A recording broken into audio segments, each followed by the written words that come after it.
What's up? Hey. Hi. So the end of season three was pretty dramatic. Huge debacle that's going to be happening for season 4.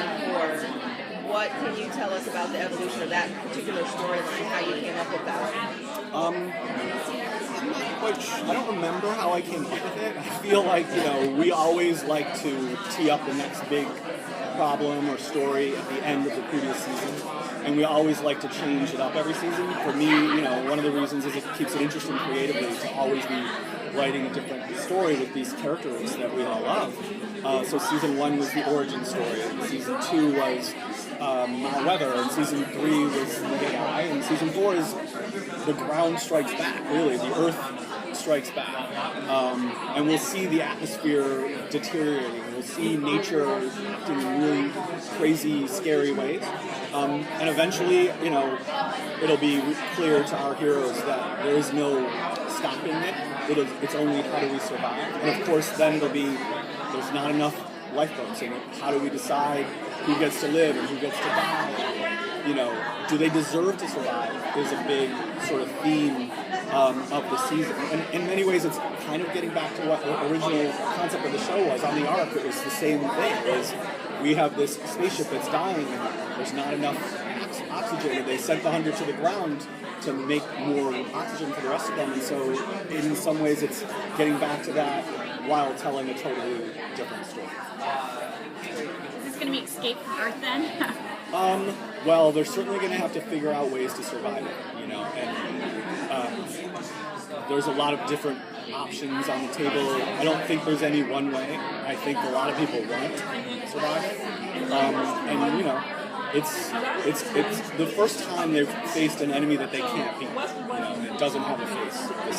So, anyway, I don't know if that answers your question. I don't know what the implication of that question was. I don't want to give away where we're going.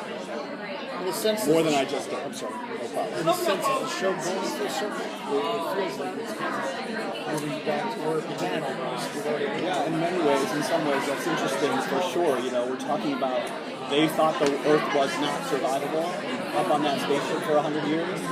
They sent these kids to the ground. They realized that it was, and it turns out only to have been like a window of survivability, and that once these nuclear reactors finally melt down, and we schmience our way into believing that, once that happens, the Earth won't be survivable. And so it does come full circle in that regard. For sure. It's not, by the way, designed to be a series finale. We feel very good about season 5. I'm not breaking any news today about that, but everything looks very positive to the continuation of the story after season 4. There's a crazy idea for season 5 that was given to me by somebody who's very important in the decision making, whose name I won't mention, but which I love. So all systems go. So we're not running out of ideas. The world is rich. There's a ton of great characters. Lots of new characters coming in. Some fan favorites that we met last season coming back. So it's going to be a good season. I'm excited about it. Is there a chance of seeing Luna again? Luna? Yeah, she's not stage out on the road. Luna will be back this season. What about Rowan? I don't want to talk about that.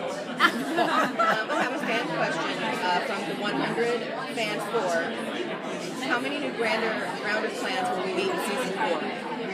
How many new Grounder clans? Well, I think all of the clans have been on camera at some point or another, but we definitely are going to meet or get to know someone from, it's called Trishana Crew, which is like Tree Shine. It's the Glow Forest clan. And so we meet a very important character from Trishana Crew in the premiere, and he'll play a big role in the season. We're going to see more of the Grounders interacting with Sky Crew as kind of one unit now, because they both seem to have lost leaders significantly last season, and they're scrambling for some sort of cohesiveness. Yes and no, and we're going to see a lot of Grounder Sky Crew interaction for sure, but everybody hates the Sky Crew. They blame everything on them.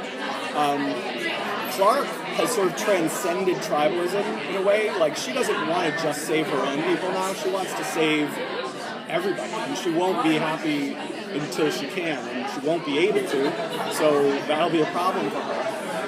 And she'll be working against, I think, one of the things that I want to illuminate with the story is it is human instinct. We all rally around ourselves when our families, our countries, when stuff gets hard. So within a clan, we'll see like a rallying around the flag effect.